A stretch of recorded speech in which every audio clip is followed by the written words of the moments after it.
Lakhang Koira Ponilip constituency Kaparlo Koilamadi Pin Cutting Tiarong along MGNREGA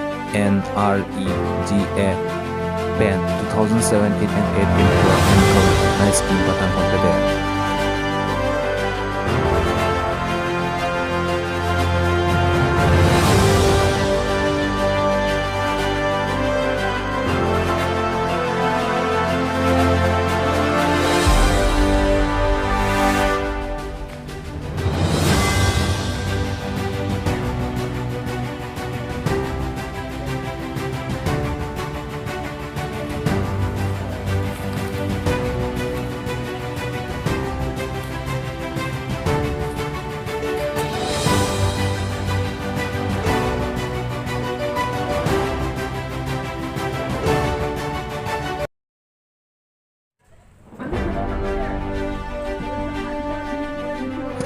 Pini Tangkang ni Paing Koira Arni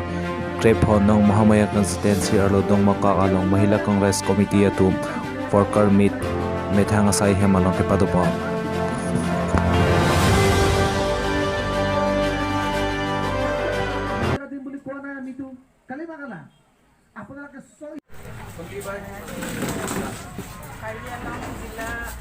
মহিলা কংগ্ৰেছৰ নেতৃত্বত হাওৰাঘাট সমষ্টিৰ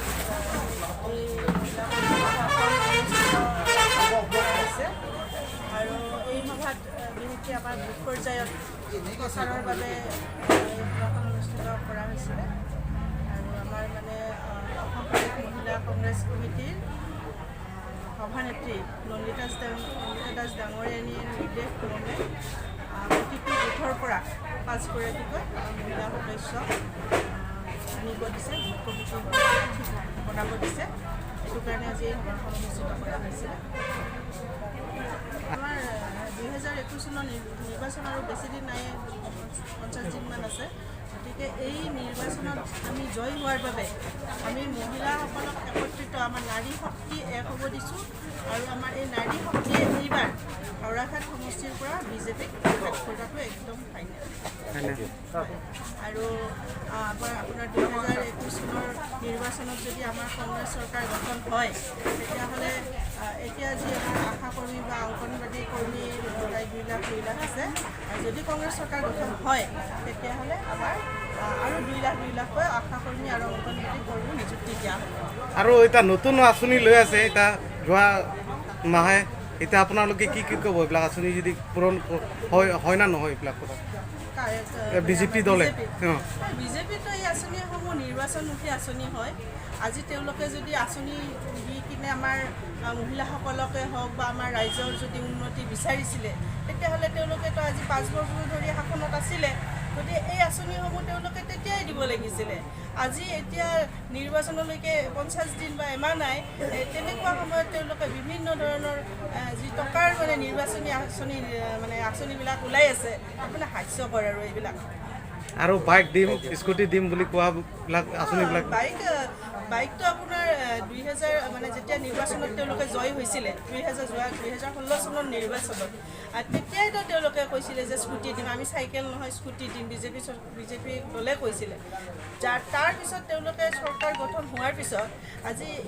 3-4 বছৰ তেওঁলোকৰ খবৰ নাই স্কুটি দিয়াৰ কাৰণে আৰু যি এতিয়া নিৰ্বাচন আহিলে তেওঁলোকে স্কুটি দিছে কিন্তু সেই স্কুটি দিয়া হেৰিটো তেওঁলোকৰ কেলেংকাৰী যি ছাত্ৰীয়ে স্কুটি মানে পাব লাগিছিলে যি 80% 90% পোৱা ছাত্ৰীয়ে স্কুটি পোৱা নাই কিন্তু 60% পোৱা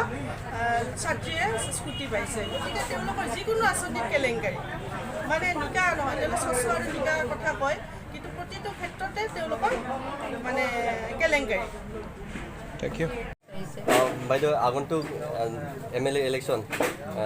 এই সময়ত আপোনালোকে নাৰী শক্তি লৈ ইলেকশ্যন কেনেকৈ যুঁজিবলৈ প্ৰচেষ্টা কৰি আছে এইটো আমিতো একদম সম্পূৰ্ণ যুঁজিবৰ কাৰণে সাজু আজি যেতিয়া আপুনি দেখিছে ইমান মহিলা আছে তাতে আপোনালোকে বা আমি বুজিব লাগিব যে আমাৰ নাৰী শক্তি বহুত ওপৰত গতিকে আমি 2021 ইলেকশ্যনত যে আমি জিকিম কংগ্ৰেছ চৰকাৰ আহিব এইটো একদম সত্য কাৰণ বিজেপি চৰকাৰ এইবাৰ বাকী থাকি এই চৰকাৰ আৰু বেছি দিন নিটিকে মাত্ৰ 40-50 দিন আছে আছে সিহঁতৰ মানে এতিয়া আধাৰশিলা আৰু আঁচনি এইবিলাক আপোনালোকৰ আঙুলিত লিখিব নোৱাৰাকৈ কৰি আছে মাত্ৰ 30-40 দিনৰ কাৰণে। এইটো আপোনালোকে চাই থাকে। আৰু পেট্ৰলৰ দাম বাঢ়ি গৈছে,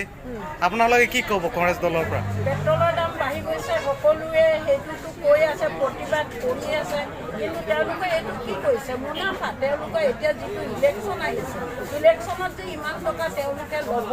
সেইটো ক'ৰ পৰা? আমাৰ পৰাই লৈছে। আজি আপুনি পেট্ৰলৰ লিটাৰ যদি চায় তেতিয়া সেইটো যে ওপৰেঞ্চি যিটো বাঢ়িছে সেই বস্তুটোতো তেওঁলোকে হেৰিয়াতেই দিব ন, আমাৰ পৰাই নি তেওঁলোকে চৰকাৰ চলাব। আজি যে ইলেকশ্যনৰ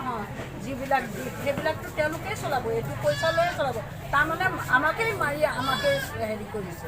গতিকে এইখন চৰকাৰ আৰু নীতিতে আপোনালোকে একদম জানিব